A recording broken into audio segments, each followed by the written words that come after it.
যে কথাটা নির্বাচনের আগে আপনাদের বারবার বলে এসেছি যে এই তৃণমূল কংগ্রেস নামক দলটিকে একবার নির্বাচনী রাজনীতিতে হারিয়ে দিন, এই দলটা 3 মাসের মধ্যে উঠে যাবে, বাংলায় এর নাম ও নিশান থাকবে না। আর ঠিক সেই পথেই রাজনীতি হতে চলেছে। দেখুন, শুভেন্দু অধিকারী মুখ্যমন্ত্রী হিসেবে শপথ নিয়েছেন, সেই নিয়ে সারা দেশে হইচই চলছে, বাংলায় খবর চলছে।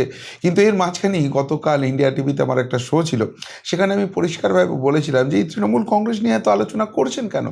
এই দলটা পশ্চিমবঙ্গের পলিটিক্সে ইররেলিভেন্ট হয়ে গেছে, এদের নিয়ে কথা বলা মানে সময় নষ্ট। তৃণমূলের যিনি প্রতিনিধি ছিলেন তিনি তো খুব রেগে গেছেন, আমাকে তেড়ে টিভি শোয়ের মধ্যেই গালাগাল দিলেন, আমাকে সেখানে অ্যাঙ্কার থামিয়েও দিলেন যে যাদের 80টা এমএলএ আছে তাদেরকে ইররেলিভেন্ট কী করে বলেন, ইত্যাদি ইত্যাদি। তো এটা তো আমার শো, আমার তো এখানে কথা বলতে কোনো বাধা নেই। সুতরাং সেই জায়গায় এক এক করে আপনাদের সামনে পয়েন্টগুলো নিয়ে আসছি, তাহলেই আপনারা বুঝতে পারবেন যে কথাটা বলেছিলাম সেই কথাটা কতখানি সত্যি। এবং সত্যিই পশ্চিমবঙ্গের রাজনীতি থেকে মমতা অভিষেকের দি এন্ড হয়ে গেছে। আর তৃণমূল কংগ্রেস নামক দলটি পরবর্তী নির্বাচনে, সেটা মিউনিসিপ্যালিটি হোক, পঞ্চায়েত হোক, সেইখানে লড়ার মতো জায়গায় থাকবে না। কেন বলছি? দেখুন, গতকাল যখন একদিকে ব্রিগেডে শুভেন্দু অধিকারী তিনি মাননীয় মুখ্যমন্ত্রী হিসেবে শপথ গ্রহণ করছেন, সারা দেশের সমস্ত মুখ্যমন্ত্রী প্রায় চলে এসেছেন, কেন্দ্রীয় মন্ত্রিসভার এতগুলো গুরুত্বপূর্ণ মানুষ সেখানে উপস্থিত রয়েছেন, তখন কালীঘাটের টালির চালায় ফেরত গেছেন পিসিমণি। এবং সেখানে গিয়ে তিনি রবীন্দ্র জয়ন্তী পালন করছেন। তা করুন, কোনো অসুবিধা নেই। কিন্তু সেই রবীন্দ্র জয়ন্তী পালনের শেষে তিনি একটি বক্তব্য রাখছেন, যেটি সোশ্যাল মিডিয়ায় ভাইরাল হয়ে গেছে, আশা করি সকলেই দেখেছেন। তিনি বলছেন যে বাংলায় এবার বিজেপিকে রুখতে তিনি বাম এবং অতি বামেদের সঙ্গে জোট করতে চান, তাদের জন্য দরজা খুলে দিচ্ছেন। তিনি বিকেল 4টে থেকে 6টায় বসে থাকবেন তার অফিসে, তার সময় রয়েছে হাতে, কারণ এখন তো কোনো কাজ নেই। আর তাকে ফোন করে যেন তারা চলে আসেন। এরপর বাম অতি বাম কী বলেছেন সেটা পরে বলছি, কিন্তু এই জায়গাটা ভালো করে বুঝুন যে মমতা বন্দ্যোপাধ্যায় তিনি বুঝে গেছেন তার একার দ্বারা হবে না। এতদিন বারবার যেটা করতো যে তৃণমূলের ভোট বেশি থাকতো, বিজেপি একটু পিছিয়ে থাকতো, কিন্তু আপনাদের অঙ্ক কষে দেখিয়ে দিয়েছিলাম, বুঝিয়ে দিয়েছিলাম যে পশ্চিমবঙ্গের ডেমোগ্রাফি যেভাবে আছে, সেখানে তৃণমূল কংগ্রেস যদি ভোট শতাংশে বিজেপির আগেও থাকে, 2%-এরও গ্যাপ থাকে, তা সত্ত্বেও বিজেপির সরকার হবে। আর বিজেপি যদি আগে থাকে এবং সেই গ্যাপটা 5-6% করে নেয়, তাহলে বিজেপি 200 ক্রস করে যাবে। দেখুন, ঠিক সেই জায়গাটাই পশ্চিমবঙ্গে হয়েছে। ফলে পিসিমণি বুঝতে পারছে যে তার দ্বারা একা হবে না। মমতা বন্দ্যোপাধ্যায় এবার সেই জন্য নতুন অঙ্ক কষতে বসেছেন। তিনি কি অঙ্কটা কষছেন? তিনি দেখছেন যে 46% ভোট পেয়েছে বিজেপি, তাহলে সামগ্রিকভাবে বিরোধীরা কত পেয়েছে? 54%, বিজেপির থেকে বেশি। তাহলে এই সমস্ত বিরোধীকে যদি এক জায়গায়, এক ছাতার তলায় নিয়ে চলে আসা যায়, তাহলে 54% ভোট তার হবে, 46% ভোট বিজেপির থাকবে, তাহলে তিনি বিজেপিকে হারাতে পারবেন। আচ্ছা, সেটা কি বাস্তবে সত্যি? সেটা অন্য কোনো একটা এপিসোডে আলোচনা করব। কিন্তু এই কথা বলার মাধ্যমে মমতা বন্দ্যোপাধ্যায় এটা তো প্রমাণ করে দিচ্ছেন যে যা পশ্চিমবঙ্গের রাজনৈতিক ইকুয়েশন হয়ে গেছে, সেই জায়গা থেকে তৃণমূল কংগ্রেসের একা লড়ে বিজেপিকে হারানোর আর কোথাও কোনো জায়গা নেই। এই বার্তা মমতা বন্দ্যোপাধ্যায় খোদ দিয়ে দিচ্ছেন। তার মানে তার একার যে রেলিভেন্স ছিল সেটা শেষ হয়ে যাচ্ছে, তিনি নিজে প্রমাণ করে দিচ্ছেন। যে কারণে যে সিপিএম বিরোধিতা করে মমতা বন্দ্যোপাধ্যায় তৃণমূল কংগ্রেস নামক দলটার জন্ম দিয়েছিলেন, পরবর্তীকালে যারা চূড়ান্ত দুর্নীতিগ্রস্ত একটা দল হয়ে গেছে, সেই সিপিএমকে এখন তার সরাসরি হাত ধরার দরকার হয়ে পড়েছে। দেখুন, ইন্ডি জোটে এরা তো চড়ি ছুপে প্রেম মোহম্মদ এদের চলছিল, এরা একসঙ্গে এক থালায় বিরিয়ানি খাচ্ছিল বিজেপিকে আটকাতে। কিন্তু পশ্চিমবঙ্গের ক্ষেত্রে এরা পিছন থেকে no vote to BJP campaign করলেও তৃণমূলের সঙ্গে আসছিল না। কিন্তু এবার মমতা বন্দ্যোপাধ্যায় সমস্ত আগল খুলে দিতে বাধ্য হলেন, বুঝলেন তার দ্বারা হবে না, অভিষেক ব্যানার্জির দ্বারা হবে না। তাহলে এই যদি একটা দলের হেরে যাওয়ার পর স্টান্স হয়, সেই দলটা নিজে থেকেই বুঝতে পারছে তারা ইররেলিভেন্ট হয়ে পড়ছে, আগামী দিনে ধুয়ে মুছে যাবে। এই কথাটাই কি প্রমাণ হচ্ছে না? আরও প্রমাণ দেবো, এক এক করে ছখানা প্রমাণ আপনাদের সামনে রাখবো, তারপর আপনারা বিচার করে দেখবেন। দেখুন, এই যে কে মুখ্যমন্ত্রী হবেন বিজেপির যেরকম চর্চা চলছিল, তার পাশাপাশি সাধারণ মানুষের একটা কৌতূহলও ছিল যে তৃণমূল কংগ্রেসের হয়ে প্রধান বিরোধী দলনেতা কে হবেন। এবং সেখানে কিন্তু কালকে সেই বিরোধী দলনেতার নাম ঘোষণা করলো। অভিষেক ব্যানার্জি সই করা একটা জিনিস ঘুরছে, আশা করি সেটাই অফিসিয়াল হবে। এরা এত ভাঁওতাবাজ করে না, কোনটা সত্যি কোনটা মিথ্যে ভগবানই জানেন, এরাও জানে কিনা সন্দেহ। তো যাই হোক, সেখানে দেখলাম বিরোধী দলনেতা হিসেবে শোভনদেব চট্টোপাধ্যায় তার নাম রয়েছে, এবং তাকে সাহায্য করবেন দুজন ডেপুটি রয়েছেন। একজন হচ্ছেন অসীমা পাত্র, একজন হচ্ছেন নয়না বন্দ্যোপাধ্যায়, এবং ফিরহাদ হাকিমকে চিফ হুইপ করে দেওয়া হয়েছে। আচ্ছা, এবার একটা জিনিস ভালো করে মাথায় করে দেখুন তো, যেটা আমি এক্সিট পোলে বারবার বলছিলাম, যে তৃণমূল কংগ্রেস যে কটা আসন লড়বে বা লড়ার মতো জায়গায় থাকবে, যে কটা আসন জিতবে, প্রত্যেকটা মুসলিম এলাকা থেকে তারা করতে পারবে, এবং বাস্তবেও সেই জায়গাটা হয়েছে। তাহলে এই জায়গা থেকে তৃণমূল কংগ্রেসের তো দরকার ছিল একজন মুসলিম নেতাকে বিরোধী দলনেতা করা, তাহলে সেই জায়গাটায় তারা ফাইটটা করতে পারত। মুসলিমরা এখনও মনে করতো যে হ্যাঁ, তৃণমূল কংগ্রেস তাদের কথা ভাবছে। এমনিতে তো বিজেপি আসার পর কে কত বড় জয় শ্রীরাম বলতে পারে তার তো প্রতিযোগিতা শুরু হয়ে গেছে, কিন্তু সেই জায়গায় ফিরহাদ হাকিমকে চিফ হুইপ করে দেওয়া হলো। চিফ হুইপ যদি কাউকে করে দেওয়া হয় বিরোধী দলের, তার ভূমিকাটা বিধানসভায় ঠিক কতখানি থাকবে? খুব লিমিটেড, মানে ফিরহাদ হাকিমকে দাবিয়ে দেওয়া হলো।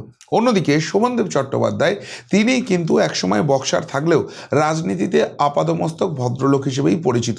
শুভেন্দু অধিকারী যে চোখে চোখ রেখে বিরোধী দলনেতার ভূমিকাটা পালন করেছেন, শোভনদেব চট্টোপাধ্যায়ের পক্ষে সেটা সম্ভব নয়, তার উপরে তার বয়স হয়ে গেছে। তাহলে এইখানে শোভনদেব চট্টোপাধ্যায়কে সামনে আনার কারণ কি? তার দুজন ডেপুটি, দুজন মহিলা মুখকে তুলে নিয়ে আসছেন, খুব ভালো কথা, কিন্তু অসীমা পত্র বলুন বা নয়না বন্দ্যোপাধ্যায় বলুন, এর আগে স্পিকার হিসেবে খুব দুর্দান্ত কথাবার্তা বলছেন, ডেটা দিয়ে স্ট্যাটিস্টিক দিয়ে কথা বলছেন। কবে এই জায়গাটা হয়েছে? এখন বিরোধী দলের ক্ষেত্রে এই প্রধান বিরোধী দলনেতা বা তাদের ডেপুটি, এই জায়গাগুলো হচ্ছে অন্যতম ইম্পর্টেন্ট। যদি ফুটবলের পরিভাষায় বলেন, এরা হচ্ছেন মেন স্ট্রাইকার। সো সেই স্ট্রাইকার যাদেরকে করা হচ্ছে, তারা আদতে ডিফেন্সের লোক, তাদেরকে সামনে রাখতে হচ্ছে। তাহলে হয়তো তৃণমূল কংগ্রেস দলটার অবস্থা এতটাই ছন্নছাড়া হয়ে গেছে যে আর কোনো রকম কোনো কিছু করার জায়গা নেই। আর না হলে 2 নম্বর যে পয়েন্টটা হচ্ছে, মমতা বন্দ্যোপাধ্যায়, অভিষেক বন্দ্যোপাধ্যায় বার্তা দিতে চাইছে যে দেখো ভাই, আমরা খুব একটা অ্যাটাকের জায়গায় তোমাদের যাব না, আমরা খুব একটা বেশি বিজেপি যে গভর্নমেন্টটা ফর্ম হয়েছে তাকে ডিস্টার্ব করব না, সেই জন্যই এই ধরনের ভদ্রলোকদের সামনে নিয়ে আসছি, যারা তুলনামূলকভাবে রাজনৈতিক একটু কথাবার্তা বলবে হয়তো, কিন্তু খুব বেশি সরকারকে চাপে ফেলবে না। তার কারণ তোমরা এখন আমাদের দয়া করো, আমাদের দয়া করে দলটাকে ভেঙে চুরে শেষ করে দিও না, আমাদের দলটার এক্সিস্টেন্স রাখতে দাও। অর্থাৎ সোজা ভাষায় মমতা বন্দ্যোপাধ্যায়, অভিষেক বন্দ্যোপাধ্যায় শুভেন্দু অধিকারীর কাছে বার্তা দিতে চাইছে, বিজেপির কাছে বার্তা দিতে চাইছে, ভাই আমরা সেটিং অপোজিশন হয়ে থাকবো, আমরা বিরোধী থাকবো, ছায়াযুদ্ধ চলবে, কিন্তু আমরা খুব বেশি ঝামেলা করতে চাইবো না। বিজেপি সেটা কতটা অ্যাকসেপ্ট করবে সেটা পরের ব্যাপার, কিন্তু বার্তাটা প্রথমেই কিন্তু মমতা বন্দ্যোপাধ্যায়, অভিষেক বন্দ্যোপাধ্যায়ের তরফ থেকে চলে গেল। তার মানে মমতা বন্দ্যোপাধ্যায়, অভিষেক বন্দ্যোপাধ্যায় খুব ভালো করে বুঝে গেছে যে বিজেপি দয়া না করলে তাদের দলটাই টিকবে না। এই জায়গাটাই কি সামনে আসছে না? 3 নম্বর পয়েন্ট যেটা এখানে লিখেছি, বিধায়করা হাফিস। আপনারা জানেন যে মমতা বন্দ্যোপাধ্যায়, অভিষেক বন্দ্যোপাধ্যায় একটা পরিষদীয় দলের বৈঠক ডেকেছিল, বিজেপির এই তৃণমূলের যে বিধায়করা রয়েছে তারা আগামী দিনে কিভাবে চলবে, এবং সেখানে যেটুকুনি খবর আছে, এদের 80টা বিধায়কের মধ্যে মাত্র 69 জন হাজির ছিল, 11 জন গায়েব ছিল। মার্কেটে খবর আছে অন্তত 15 থেকে 17 জন তৃণমূলের বিধায়ক তারা ইতিমধ্যেই কংগ্রেসের সঙ্গে যোগাযোগ করা শুরু করে দিয়েছে, কেননা তারা বুঝে গেছে তৃণমূল কংগ্রেস এই রাজ্যে থাকছে না, এই রাজ্য থেকে মিটে যাচ্ছে, তাদের রাজনৈতিক ভবিষ্যৎ কী হবে, বিজেপি তো তাদের নেবে না। সুতরাং সেই জায়গা থেকে তাদের আস্থা ভরসার জায়গা এখন কংগ্রেস, যে কংগ্রেসকে ভাঙিয়ে তৃণমূল এই জায়গায় এসছে, আজকে সেই দলের দরজায় গিয়ে নাকি তারা কড়া নাড়ছে। আর সেই কারণেই মমতা বন্দ্যোপাধ্যায়, অভিষেক বন্দ্যোপাধ্যায় ডাকলেও এখন তারা আর হাজির হচ্ছে না। তাহলে এটা কি তৃণমূল কংগ্রেসের মুছে যাওয়ার সাইন নয়?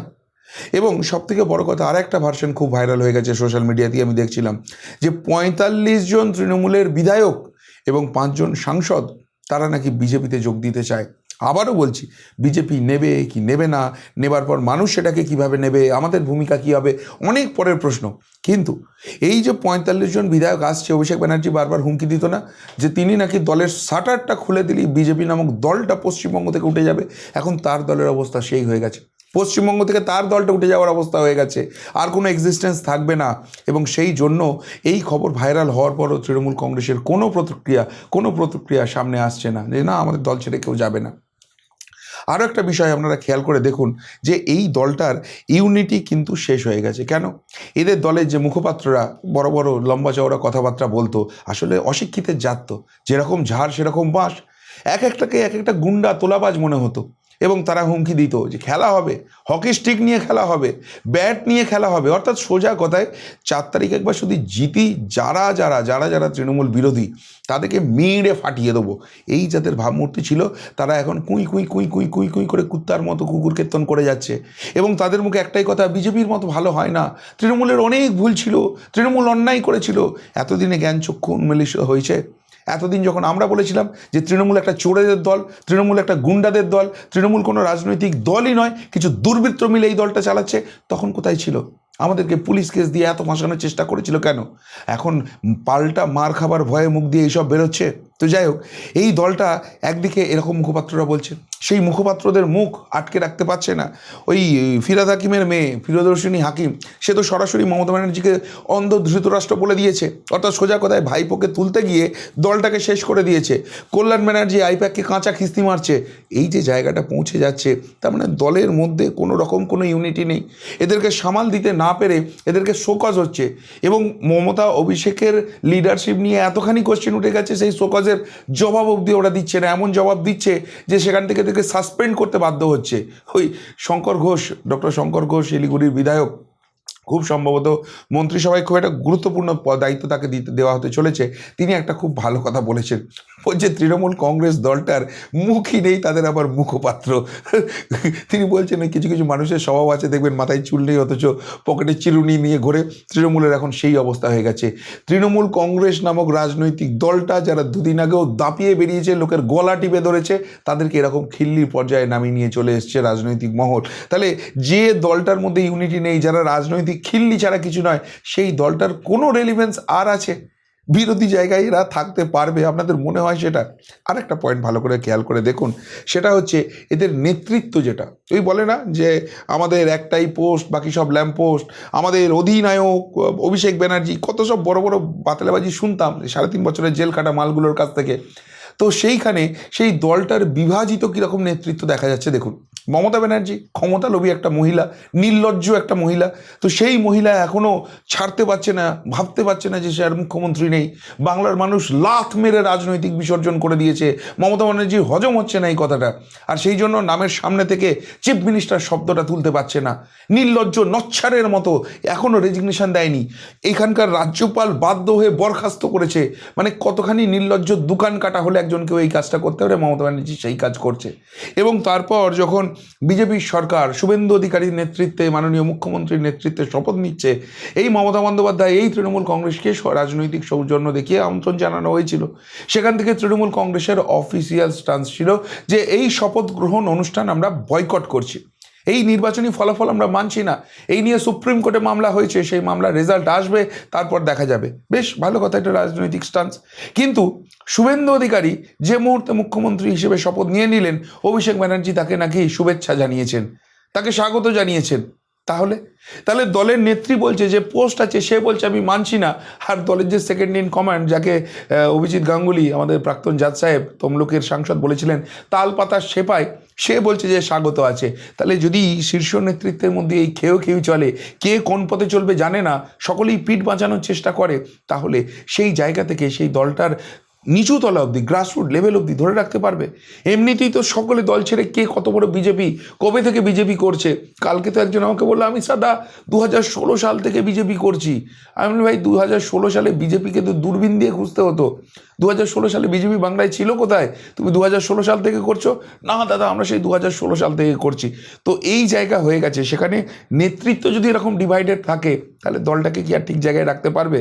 এবং শেষ যে পয়েন্টটা ভালো করে খেয়াল করে দেখুন, সেটা হচ্ছে এরা মুখে বড় বড় কথা বলছে কিন্তু সামনে আসতে পারছে না, পাবলিককে ফেস করতে পারছে না। এই অভিষেক ব্যানার্জি কয়েকদিন আগে দেখলাম বাতেলাবাজি মেরেছে যে যেখানে যেখানে তৃণমূল কংগ্রেস কর্মীরা আক্রান্ত হবে আমি যাব। কোথায় অভিষেক ব্যানার্জি? রাস্তায় নামুন, আপনার মুখটা দেখি। শুভেন্দু অধিকারী মাননীয় বিরোধী দলনেতা হিসেবে মাটিতে পড়ে থেকে, রাস্তায় পড়ে থেকে, মার খেয়ে, আপনাদের হ্যারাসমেন্ট সহ্য করে রাজনীতিটা করেছেন। আপনি কোথায়? লুকিয়ে বেড়াচ্ছেন কেন? মুখ দেখাতে পারছেন না কেন? তাহলে যার নেতা লুকিয়ে বেড়ায়, দেশে আছে না বিদেশে পালিয়ে গেছে, সিকিউরিটি ছাড়া নড়তে পারে না, সেই দলটার আর কোনো রকম কোনো জড়ভিত্তি আছে বলে আপনাদের মনে হয়?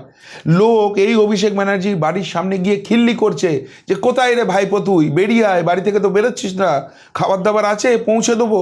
ভাবুন একবার যে নিজেকে যুবরাজ ভাবতো, সর্বশক্তিমান ক্যাপ্টেন, একটা তালপাতার সেপাই। আবারও বলেছিলাম যে মমতা ব্যানার্জির ভাইপো বলে অভিষেক ব্যানার্জির যত ফুটানি, 2 পয়সার অকাত নেই, সেটা আজকে প্রমাণিত হয়ে গেছে, জনতা প্রমাণ করে দিচ্ছে।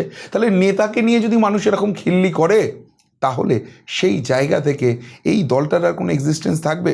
এবং আর একটা জিনিস দেখুন, মমতা ব্যানার্জি এর আগে তিনি যখন কোনো প্রোগ্রাম করতেন, নিজের এত বড় ছবি তলায় পায়ের কাছে রবীন্দ্রনাথ ঠাকুরের এইটুকুনি ছবি, চূড়ান্ত অপমান করেছেন বাংলাকে, বাংলার মনীষীদের। আর আজকে সেই মমতা ব্যানার্জি নিজের ছবি হটিয়ে দিয়েছেন, বড় করে রবীন্দ্রনাথ ঠাকুরের ছবি লাগিয়ে সেখানে রবীন্দ্র জয়ন্তী পালন করছেন, খুব ভালো কাজ করছেন। কিন্তু সেখানে এতদিন টলিউডের যারা সব বড় বড় হোমরা চোমরা নেত্রী, কী বলে, অভিনেতা ছাপিয়ে পড়তেন, দেখাতেন কে কত বড় মমতা ব্যানার্জির কাছের লোক, মমতা ব্যানার্জি কাকে মাতৃস্নেহ দেন, তারা কোথায়? একজন মাত্র অভিনেত্রী এসেছিলেন, তাও সেভাবে কেউ তাকে চেনে না, সেটাই খবর পেলাম। এদের এমন অবস্থা হয়েছে, আগে ওই কি কোচি নেতা না কি একটা মাল আছে, হ্যাঁ, তুমি আসবে বলে গান করতো, হাওয়া, ওই ইন্দ্রনীল মন্ত্রী চোর, আর একটা চন্দননগর থেকে মানুষ হারিয়ে দিয়েছে, হাওয়া, ইমন চক্রবর্তী পাঁচালি গিয়ে একদম কত কী করে ফেললো, হাওয়া। তৃণমূলের সঙ্গে সম্পর্ক নেই, কারোর তৃণমূলের সঙ্গে সম্পর্ক নেই, কাউকে কোথাও পাচ্ছে না। একটা 3.5 বছরের জেল খাটা আসামি আর সন্ধে হলেই মাতাল হয়ে বসে থাকে একটা মাল, সেই দুটোকে দিয়ে রবীন্দ্রসঙ্গীত গাওয়াতে হচ্ছে। এদের সঙ্গে লোক নেই, এদের নেতা নেত্রীরা মুখ দেখাতে পারছে না। এই যদি দলটার অবস্থা হয়, 3 মাস চালাতে পারবে, 3 মাস চালাতে পারবে। কারণ আবারও বলছি, তৃণমূল কংগ্রেস কোনো নীতি আদর্শের ভিত্তিতে তৈরি হওয়া দল নয়। এই দলটা তৈরি হয়েছিল শুধুমাত্র সিপিএমকে তাড়াবার জন্য। সিপিএমকে যে দিন যে মুহূর্তে তাড়িয়েছিল, এদের কাজ শেষ হয়ে গিয়েছিল। তারপরও এরা 15টা বছর টিকেছিল শুধুমাত্র চুরি, দুর্নীতি, ভোট চুরি করে। আর সেই ভোট চুরিটা একবার আটকে যেতে, হিন্দুরা জেগে যেতে এদের বিসর্জন হয়ে গেছে, ঢাকেই সমেত বিসর্জন হয়ে গেছে। আর তাই পশ্চিমবঙ্গের ইতিহাসে এই দলটা মুছে যাবে। এই দলের 80টা বিধায়ক দেখছেন তো, আর কদিন বাদে আর সেই বিধায়কগুলোকে দেখতে পাবেন না, তারা ঘরে ঢুকে যাবে কিংবা অন্য দল জয়েন করে যাবে। এর বাইরে কিচ্ছু থাকবে না, আগামী নির্বাচনে লড়ার মতো জায়গায় থাকবে না। তৃণমূল করি বলেছিল না মমতা ব্যানার্জি, বিজেপি করি, কার জীবনে করবো না, এই কথাটা বাড়ির বাইরে পোস্টার লাগিয়ে বলা করাবো। অভিষেক ব্যানার্জি বলেছিল না ডিজে বাজাবো, এবার তৃণমূলরা বাড়ির বাইরে পোস্টার দিয়ে বলবে আমি জীবনে তৃণমূল করিনি, আমি সেই 1979 সাল থেকে, বিজেপি জন্ম হয়নি তার আগে থেকে বিজেপি করছি, এই জায়গা চলে এসছে। তাহলে সেই জায়গা থেকে মমতা ব্যানার্জি মুখে যতই বড় বড় কথা বলার চেষ্টা করুক, এই দলটার আর কোনো এক্সিস্টেন্স কি থাকা সম্ভব? আপনারাই কমেন্ট বক্সে কমেন্ট করে জানান। এখনকার মতো এখানেই শেষ করলাম, ফেরত আসি নতুন প্রতিবেদন নিয়ে খুব তাড়াতাড়ি। ভালো থাকবেন, সাথে থাকবেন, পাশে থাকবেন। নমস্কার।